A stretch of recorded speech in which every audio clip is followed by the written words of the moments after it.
Hello साथियों, स्वागत है आप सभी का आपके यूट्यूब चैनल डीएस एकेडमी में। मैं डॉक्टर सुदेश कांत तेजा आज आपके सामने लेके आई हूँ हिंदी साहित्य से संबंधित नेट जो पूर्व में हुए प्रश्न पत्र हैं उनके कुछ प्रश्न। तो आते हैं अपनी तैयारी को कि हमारी तैयारी किस स्तर की है। तो चलिए चलते हैं पहले प्रश्न की ओर। हमारा पहला प्रश्न है, निम्नलिखित में से किस काव्यधारा में सहज भोग मार्ग से जीव को महासुख की ओर उन्मुख किया गया है। तो आपका पहला प्रश्न है कि निम्नलिखित में से किस काव्यधारा में सहज भोग मार्ग से जीव को महासुख की ओर उन्मुख किया गया है। आपके विकल्प हैं सिद्ध साहित्य, जैन साहित्य, नाथ साहित्य, लौकिक साहित्य। तो आपको बताना है कि जो सहज भोग मार्ग में जो जीव है उसमें किस जीव को महासुख की ओर उन्मुख किया गया है। सिद्ध साहित्य में, जैन साहित्य में, नाथ साहित्य में या फिर लौकिक साहित्य में।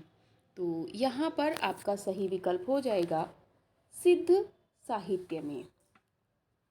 सिद्ध साहित्य आपका सही उत्तर हो जाएगा, क्योंकि सिद्धों में जो 84 सिद्ध थे इन्होंने महासुख की ओर ये जो जीव है यानी कि जो आत्मा है वो प्रवृत्त हुई है। चलिए चलते हैं अपने अगले प्रश्न की ओर। आपका अगला प्रश्न है कि घनानंद की कविता से संबंधित सही तथ्य है। आपको बताना है कि इन विकल्पों में कौन से जो कथन हैं वो घनानंद जो रीतिकालीन कवि हैं उनसे संबंधित सही हैं। तो पहला है आपका कि घनानंद ने वियोग व्यथा की सैकड़ों अंतर्दशाओं के मार्मिक चित्र खींचे हैं। दूसरा है घनानंद ने सिर्फ कवित्त सवैयों की रचना की है। तीसरा है घनानंद के यहाँ प्रेम का विषय सांसारिक प्राणी भी हो सकता है और परमेश्वर भी। चौथा है घनानंद की कविता अभिधा मूलक है। तो आपको बताना है ये जो ABCD करके 4 विकल्प हैं इनमें कि घनानंद की कविता से संबंधित कौन से तथ्य सही थे। तो आपको इसमें फिर आगे चल के सही विकल्पों का चयन करना होगा कि कौन सा विकल्प आपका सही है। पहला विकल्प देख लेते हैं आपका A और D। दूसरा है A और C। तीसरा है B और D।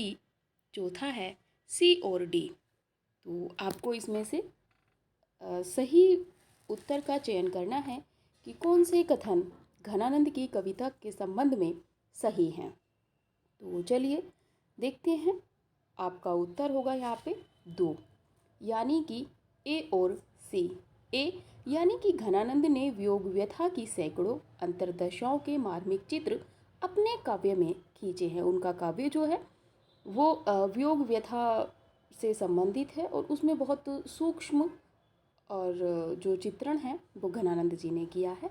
और दूसरा है C, यानी कि घनानंद के जो काव्य है उसमें प्रेम का जो विषय है वो सांसारिक प्राणी भी है और परमेश्वर भक्ति भी, यानी कि उन्होंने राधा कृष्ण के रूप में भी जो है अपनी काव्य में भक्ति की है। तो यहाँ पे आपका 2 विकल्प, दूसरा जो विकल्प है A और C वो सही हो जाएगा। चलिए चलते हैं अपने अगले प्रश्न की ओर। आपका अगला प्रश्न है, नीचे 2 कथन दिए गए हैं। जो 2 कथन हैं, एक अभिकथन और दूसरा है कारण। तो आपको कथन कारण वाले प्रश्न नेट की परीक्षाओं में बहुत ज़्यादा देखने को मिलते हैं। तो देखते हैं पहला जो कथन क्या कह रहा है। हमारा कथन कह रहा है कि जोक देरिदा का मानना है कि पाठ का अर्थ पाठक तय करता है। आपको ये प्रश्न बहुत सावधानी से करने होंगे और इनके कुछ जो ट्रिक होती है वो भी मैं आपके साथ में साझा कर दूंगी। तो देखते हैं पहला कथन क्या कह रहा है हमारा कि जोक देरिदा का मानना है कि पाठ का अर्थ पाठक तय करता है। कारण क्या है? क्योंकि पाठकों के मन की भिन्नता के कारण पाठ बहुलार्थी होता है। तो आपको इन दोनों में से बताना है कि दोनों सही हैं, दोनों गलत हैं, एक दो सही है या एक दो की व्याख्या नहीं करता है। इस तरह के प्रश्न आपको 8 से 9 या 10 प्रश्न तक भी देखने को मिलते हैं आपके नेट की परीक्षा में। तो देखते हैं, उपर्युक्त कथनों के आलोक में नीचे दिए गए विकल्पों में से सही उत्तर का चयन कीजिए। अब आपको जो सही उत्तर है उसका चयन करना है। तो पहला है आपका कि ए और आर दोनों सही है, सत्य हैं और आर ए की सही व्याख्या है। दूसरा है ए और आर दोनों सही हैं लेकिन आर ए की सही व्याख्या नहीं है। तीसरा है ए सत्य है लेकिन आर असत्य है। चौथा है ए असत्य है लेकिन आर सत्य है। तो आपको इसमें बताना है कि आपका कौन सा विकल्प सही है। तो चलिए चलते हैं अपने उत्तर की ओर। आपका जो उत्तर है वो ए उत्तर यहाँ पर सही है, यानी कि जो कथन और कारण हैं दोनों सही हैं और जो आर है वो एक ही सही व्याख्या करता है।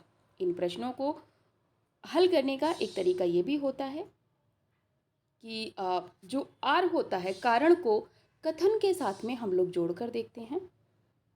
तो जैसे कि देखते हैं कि पाठकों के मन की भिन्नता के कारण पाठ बहुलार्थी होता है, इसीलिए जोग देरिदा का मानना है कि पाठ का अर्थ पाठक तय करता है। हमारा पूरा सीक्वेंस या पूरे जो कहें पूरा वाक्य एक लाइन में बन गया है, टूट नहीं रहा है, तो ये कथन हमारे दोनों सही हो जाएंगे। जहाँ पे कथन टूट जाते हैं या हमें लगता है कि वाक्य पूर्ण नहीं हुआ है या वाक्य में कुछ उतार चढ़ाव है, तो वहाँ पे दोनों वाक्य सही नहीं होते हैं। तो ये था। चलिए अगले प्रश्न की ओर चल रहे हैं। अगले प्रश्न को देखते हैं। सब देखते रहिएगा कि आपका कितना जो है आपकी तैयारी है, अपनी तैयारी को परखते रहिएगा। अगला प्रश्न है कि निम्नलिखित में से नंद दुलारे वाजपेयी के संबंध में सही है। जो आलोचक हैं नंद दुलारे वाजपेयी जी के, नंद दुलारे वाजपेयी जी, उनके विषय में आपको बताना है कि कौन कौन से कथन सही हैं। ए है, नंद दुलारे वाजपेयी ने प्रसाद यानी कि जयशंकर प्रसाद, पंत और निराला को छायावाद की भ्रातृ के रूप में प्रतिष्ठित किया है। दूसरा है, नंद दुलारे वाजपेयी ने रामचंद्र शुक्ल की लोक मंगलपरक आलोचना दृष्टि का समर्थन किया है। तीसरा है, नंद दुलारे वाजपेयी छायावादी अथवा स्वच्छंदतावादी आलोचक हैं। अगला ऑप्शन है, नंद दुलारे वाजपेयी छायावाद को रागात्मक प्रभाव से अप्रभावित हैं। तो आपको बताना है कि नंद दुलारे वाजपेयी के संबंध में इन चारों विकल्पों में से कौन कौन से सही हैं। तो देखते हैं कि नीचे दिए गए विकल्पों में से सही उत्तर है, आपको उसका सही उत्तर का चयन करना है। तो चलिए, इसमें है पहला ए और बी दोनों सही हैं, ए और सी सही हैं। तीसरा है ए और डी सही हैं। चौथा है बी और सी सही हैं। तो यहाँ पर जो आपका सही उत्तर हो जाएगा वो 2 हो जाएगा, यानी कि ए और सी सही है। यानी कि नंद दुलारे वाजपेयी के संबंध में जो एक कथन है कि नंद दुलारे वाजपेयी ने प्रसाद, पंत और निराला को छायावाद की बृहत्त्रयी के रूप में प्रतिष्ठित किया, और अगला जो था कि नंद दुलारे वाजपेयी छायावादी अथवा स्वच्छंदतावादी आलोचक हैं। ये दोनों कथन क्या कहते हैं, नंद दुलारे वाजपेयी जी के विषय में सही हैं। चलिए आगे चलते हैं। आजकल नेट की परीक्षाओं में इसी तरह के प्रश्न अधिक बन रहे हैं, तो सहपाठी इसी तरह अपनी तैयारी को आगे बढ़ाते रहिएगा। चलिए चलते हैं अगले प्रश्न की ओर। अगला प्रश्न है, निम्नलिखित में असंगत का चयन कीजिए। आपको इसमें बताना है कि कौन सा कथन या कौन सा विकल्प सही नहीं है, और सही नहीं है किस लिए सही नहीं है, चलिए जानते हैं। पहला है, कीर का प्रिय आज पिंजर खोल दो। तो ये पंक्ति है, ये पंक्ति किस रचना से है आपको बताना है कि कीर का प्रिय आज पिंजर खोल दो ये स्त्री जागृति है क्या। दूसरा है, बीती विभावरी जागरी, ये एक जागरण गीत है क्या। तीसरा है, ये जो जमुना के से कछार पद फटे बिवाई के उधार, ये जो जमुना के से कछार पद फटे बिवाई के उधार, इसमें सामाजिक विसंगति है। या इस धारा सा ही जग का क्रम शाश्वत इस जीवन का संगम, इस पंक्ति में भी सामाजिक विसंगति है क्या। तो आपको इन चारों विकल्पों में जो गलत विकल्प है उसका चयन करना होगा। तो चलिए चलते हैं उत्तर की ओर। ये जो इसमें आपका सही होगा चौथा।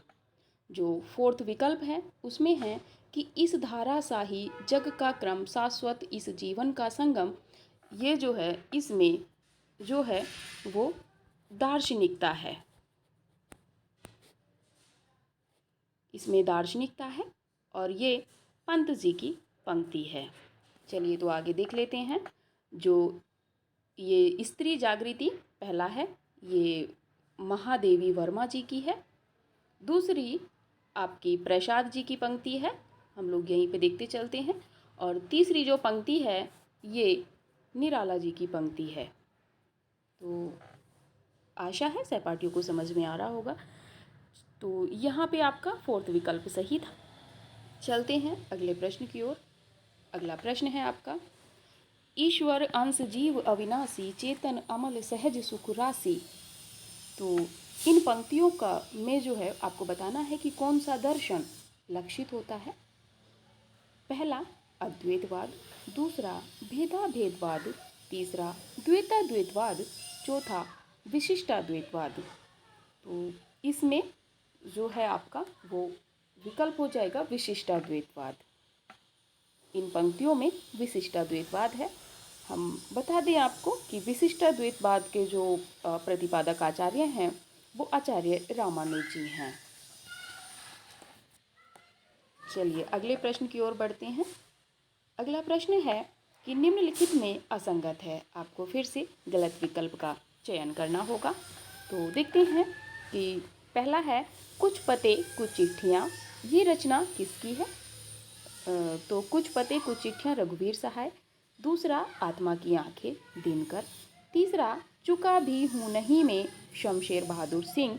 चौथा कुकुरमुत्ता पंत। तो आशा है सभी सहपाठी बता ले जाएंगे।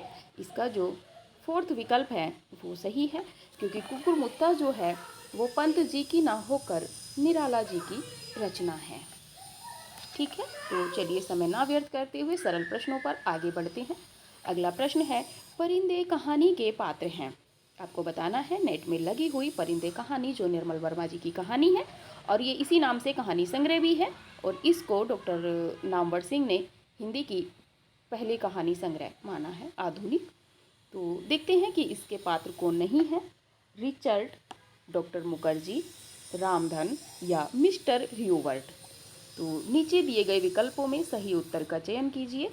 ए विकल्प है ए और सी, दो विकल्प है ए और बी, तीसरा विकल्प है बी और डी, चौथा विकल्प है सी और डी। आपको बताना है सही विकल्प क्या है। तो चलिए चलते हैं कौन सा विकल्प सही है। तो इसमें चलते हैं कि आपका है तीसरा विकल्प बी और डी, यानी कि डॉक्टर मुखर्जी और मिस्टर ह्यूवर्ट ये दोनों परिंदे कहानी के पात्र हैं। अन्य पात्रों में देखते हैं तो लतिका हैं, सुधा है, नेगी हैं, अनेक पात्र हैं। कुल जो पात्र हैं इस कहानी में वो 8 पात्र हैं। तो स्पष्ट होगा। चलिए बढ़ते हैं अगले प्रश्न की ओर। अगला प्रश्न है हमारा, अखियाँ हरिदर्शन की भूखी बारक वह मुख फेरी दिखाओ दुही पे पिवत पतुखी। उक्त पद में जो पथुखी शब्द आया है इसका क्या अर्थ है। तो पथुखी शब्द का क्या अर्थ है। साग सब्जी, पेय पदार्थ, पकवान, पत्ते का दोना।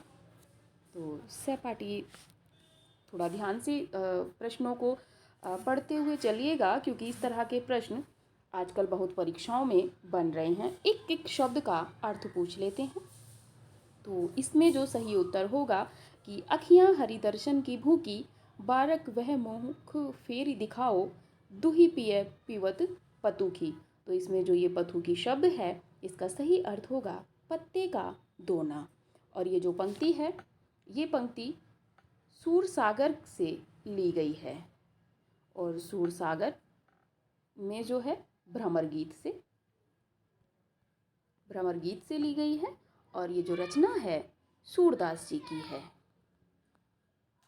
तो आशा है सहपाठियों को समझ में आ रहा होगा। चलिए आगे बढ़ते हैं अगले प्रश्न की ओर। अगला प्रश्न है कि ध्रुव स्वामिनी के प्रतिपाद्य हैं। आपको बताना है कि जो ध्रुव स्वामिनी नाटक है जयशंकर प्रसाद जी का, उसके विषय में कौन कौन से कथन सही हैं। तो ए विकल्प है, ए है कि स्त्री पुरुषार्थ का ढोंग ना करे, विश्व भर में सब काम सबके लिए नहीं है। बी है, प्रेम में अपना सर्वस्व निछावर करने वाली स्त्रियां कभी असहाय नहीं होती। सी है, स्त्री उपहार में देने की वस्तु नहीं है, पुरुष उसे अपनी पशु संपत्ति समझकर अत्याचार ना करे। डी है, स्त्री को अपने चुनाव और निर्णय की स्वतंत्रता है। तो नीचे दिए गए विकल्पों में से सही उत्तर का चयन कीजिए। आपको सही उत्तर का चयन करना होगा। ए विकल्प है ए और सी, दो विकल्प 2 है बी और डी, विकल्प 3 है सी और डी, और विकल्प 4 है बी और सी। तो इसमें जो आपका सही उत्तर होगा वो होगा सी और डी। सी और डी पुनः देख लेते हैं ध्रुव स्वामिनी के विषय में, क्योंकि ध्रुव स्वामिनी नाटक लगा हुआ है आपके पाठ्यक्रम में। तो देखते हैं, स्त्री उपहार में देने की वस्तु नहीं है, पुरुष उसे अपनी पशु संपत्ति समझकर अत्याचार ना करे, और तथा स्त्री को अपने चुनाव और निर्णय की स्वतंत्रता है। ये जो कथन है ये मतलब सही है ध्रुव स्वामिनी नाटक के विषय में। ध्रुव स्वामिनी ये जयशंकर प्रसाद जी का नाटक है और इसका जो समय है वो 1933 ईस्वी है। तो समझ में आया होगा। चलिए आगे बढ़ते हैं अगले प्रश्न की ओर। सहपाठी इस तरह के प्रश्नों को या विशेषताओं को ध्यान करके आगे बढ़ें तो नेट की परीक्षा में निश्चित सफलता मिलेगी। अगला प्रश्न है कि निम्नलिखित में से कौन सी भाषा सामी भाषाओं में शामिल नहीं है। आपकी जो पहली इकाई है यूनिट 1, तो उसी में ये लगा हुआ सिलेबस है। तो बताना है आपको कि निम्नलिखित में से कौन सी भाषा सामी भाषाओं में शामिल नहीं है। पहला है इब्रानी, दूसरा है अरबी, तीसरा है हबशी और चौथा है फारसी। तो इसमें जो आपका सही विकल्प होगा वो फारसी भाषा सामी भाषाओं में शामिल नहीं है। तो आगे बढ़ते हैं। भाषाओं के विषय में अलग से एक वीडियो हम बनाएंगे, उसमें पूरी भाषाएं और उनका जो भौगोलिक क्षेत्र है वो भी पूरी तरीके से आपको स्पष्ट करके बता देंगे। चलिए अगले प्रश्न की ओर बढ़ते हैं।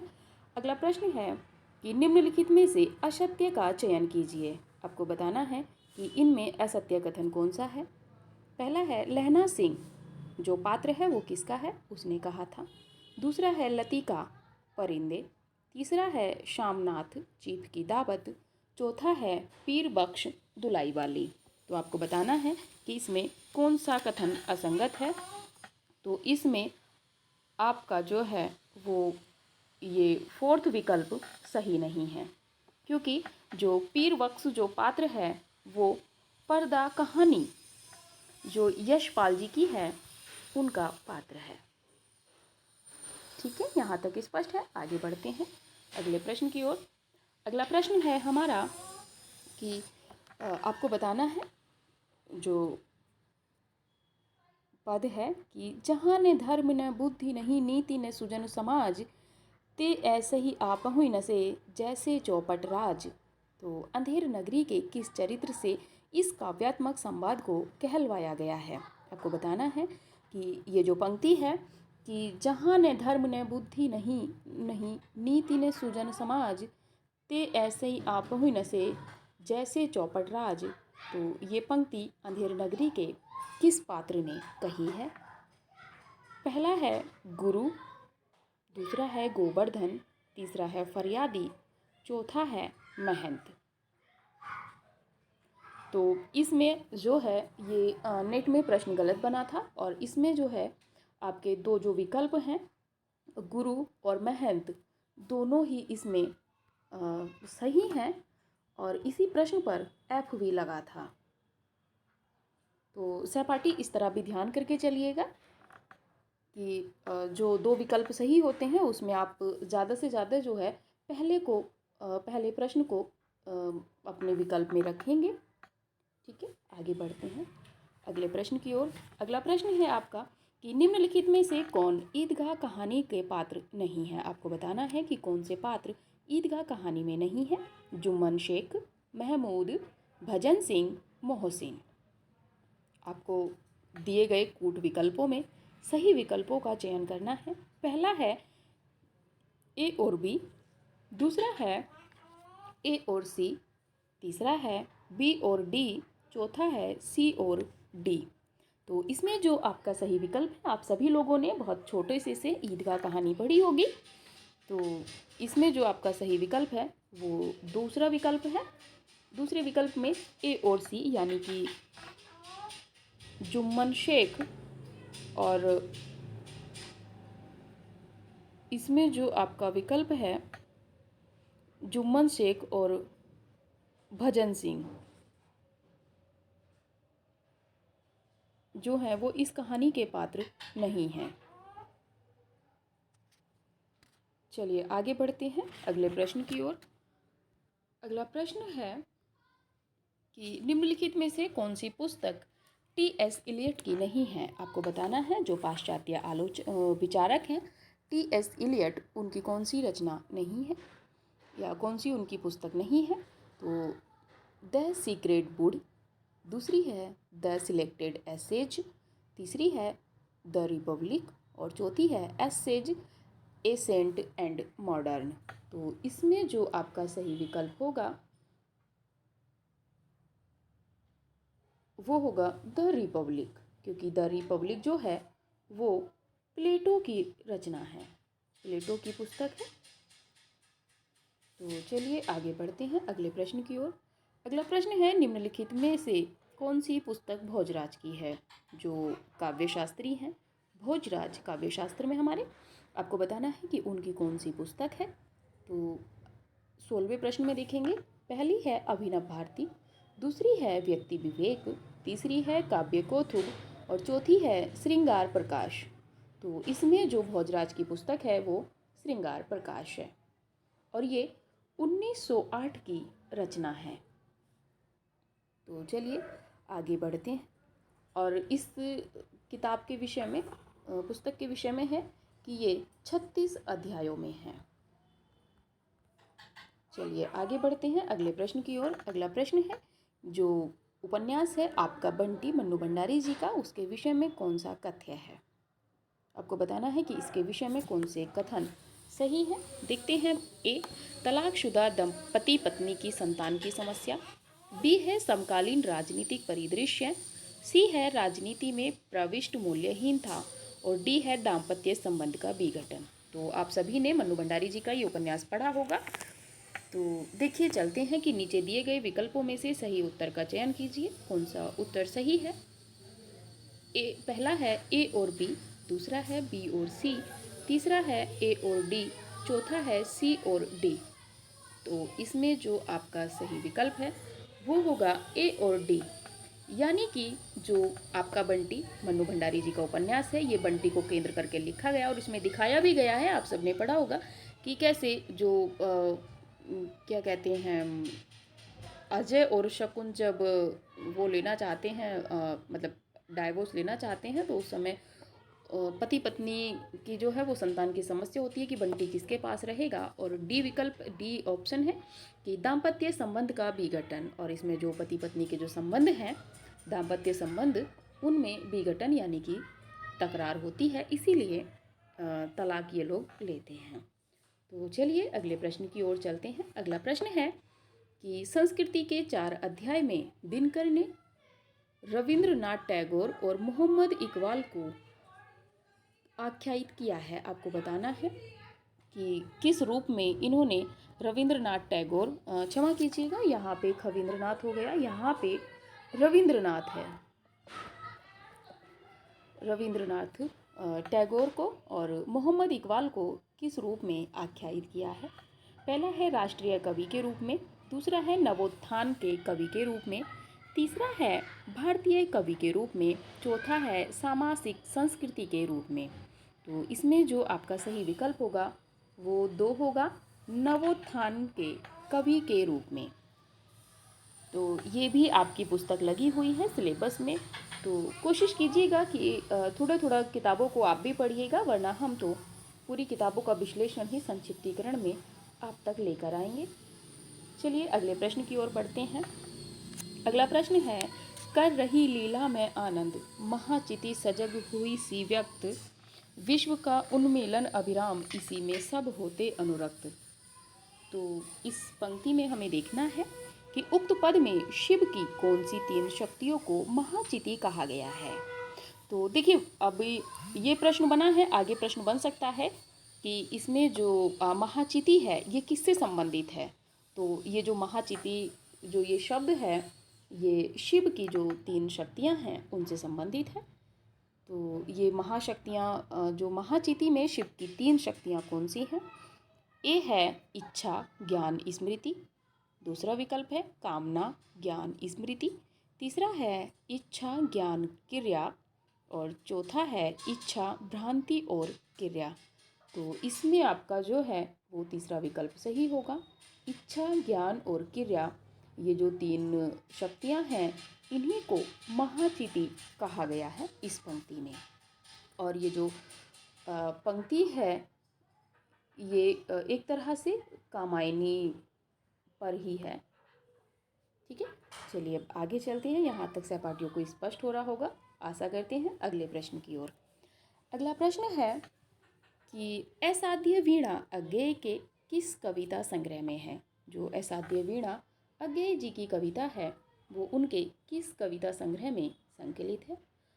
पहला है बाबरा अहेरी, दूसरा है इंद्रधनुष रोंदे हुए, तीसरा है अरि ओ करुणा प्रभा में, चौथा है आंगन के पार द्वार।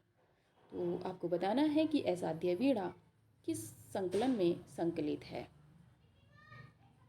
तो इसमें जो है ये आपका चौथा विकल्प सही है।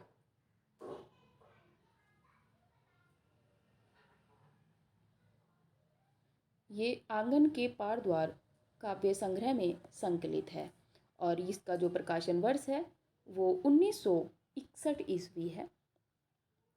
और ये जो है इनकी असाध्य वीणा, ये लंबी कविता है। कई बार प्रश्न बन जाता है कि कौन सी लंबी कविता है, कौन सी लंबी कविता नहीं है। तो सहपाठियों को समझ में आया होगा। चलिए आगे बढ़ते हैं अगले प्रश्न की ओर। अगला प्रश्न है कि अंधा युग में युयुत्सु की चिंता क्या है। जो अंधा युग नाटक है धर्मवीर भारती जी का, तो आपके सिलेबस में है। तो अंधा युग में जो युयुत्सु पात्र है उसकी चिंता क्या है, तो देखते हैं। पहला है अन्याय का प्रतिकार, दूसरा है पांडव पक्ष में चले जाने को लेकर पश्चाताप, तीसरा है मानव भविष्य की रक्षा, चौथा है शाप मुक्ति। तो इसमें जो आपका सही विकल्प होगा वो तीसरा होगा, मानव भविष्य की रक्षा। तो ये उसका रहता है। और अंधा युग में जो युयुत्सु जो पात्र है ये इसमें आत्मघाती और अंधता का प्रतीक है, क्योंकि ये प्रतीकात्मक नाटक है अंधा युग। तो इसमें इस बात का ध्यान रखेंगे। और ये जो अंधा युग है ये 1955 की रचना है धर्मवीर भारती जी की। चलिए आगे बढ़ते हैं। और इतना तो सभी को पता ही होगा, कुछ लोगों ने भी तो पढ़ा भी होगा अंधा युग। ये जो है आपका ये 18वें दिन जो है, 18वें दिन का जो समापन होता है महाभारत का, उसके अंतिम दिन पर आधारित नाटक है। तो डॉक्टर धर्मवीर भारती जी का ये नाटक है। चलिए अगले प्रश्न की ओर हम लोग चलते हैं। तो अंधा युग में जो युयुत्सु की चिंता जो थी वो थी मानव भविष्य की रक्षा। तो चलिए अगले प्रश्न की ओर। अगला प्रश्न है कि निम्नलिखित में से कौन सा तत्सम शब्द नहीं है। आपको बताना है कि कौन सा शब्द तत्सम नहीं है। अग्नि, भ्राता, ज्ञात, आज्ञा या किसान। तो आप सभी को पता होगा तत्सम तद्भव शब्दों के विषय में व्याकरण में हम लोग शुरू से ही पढ़ते हुए आते हैं। तो जो किसान है इसमें आपका सही विकल्प होगा किसान। ये तत्सम शब्द नहीं है। इसका जो तत्सम होता वो कृषक होता। कृषक मतलब किसान। चलिए अगले प्रश्न की ओर हम लोग बढ़ते हैं। यह आशा करती हूँ यहाँ तक सभी सहपाठियों को समझ में आ रहा होगा। अगले प्रश्न की ओर बढ़ते हैं। अगला प्रश्न हमारा अंधा युग फिर गीति नाट्य से है। अंधा युग के संबंध में कौन से विचार सही हैं? आपको बताना है कि अंधे युग के विषय में कौन से विचार सही हैं। ए है, यह महाभारत के 18वें दिन की कथा पर आधारित है। बी, आधुनिक भावबोध को रूपायित करने वाले नाटकों में अंधा युग विशेष रूप से उल्लेखनीय है। तीसरा है, इसमें बहिर्द्वंद्व और अंतर्द्वंद्व दोनों विकराल रूप में मौजूद हैं। डी है, अंधा युग आधुनिक त्रासदी को व्यक्त नहीं करता है। तो इसमें आपको बताना है कि नीचे दिए गए विकल्पों में से सही उत्तर क्या है। आपके उत्तर हैं, पहला है ए और डी, दूसरा है बी और सी, तीसरा है ए और डी, चौथा है ए और बी। तो आपको इसमें बताना है कि आपका कौन सा विकल्प सही है। तो इसमें आपका दूसरा विकल्प सही हो जाएगा, यानी कि अंधा युग के संबंध में जो कथन सही है, पुनः देख लेते हैं कि आधुनिक भावबोध को रूपायित करने वाले नाटकों में अंधा युग विशेष रूप से उल्लेखनीय है। और अगला है कि इसमें बहिर्द्वंद्व और अंतर्द्वंद्व दोनों विकराल रूप में मौजूद हैं।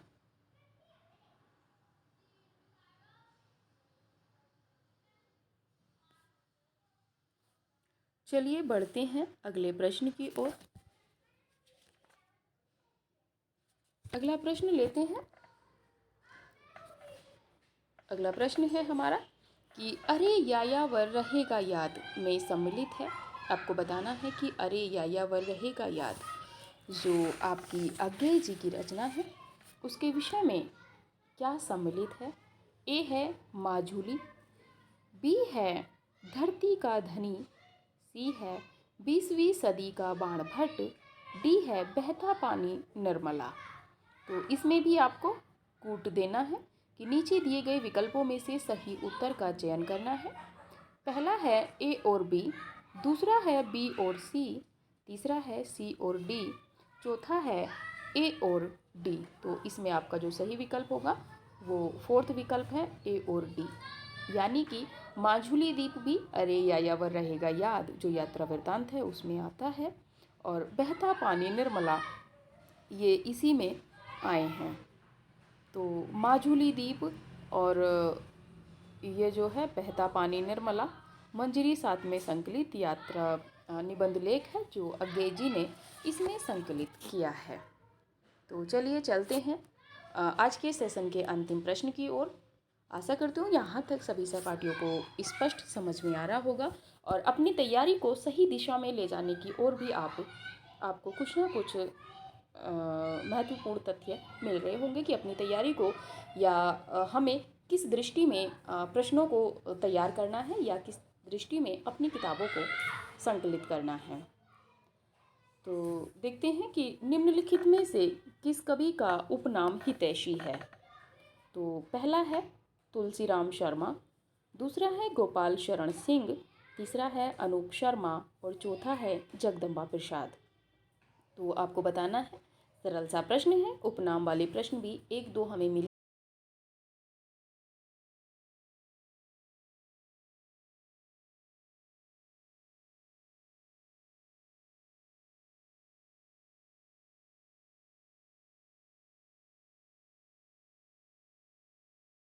अपनी तैयारी को परखते रहिए क्योंकि जल्दी ही नेट की परीक्षा हिंदी वालों की संपन्न होगी और इसी तरह हम आपको सारी यूनिट कवर करा लेंगे।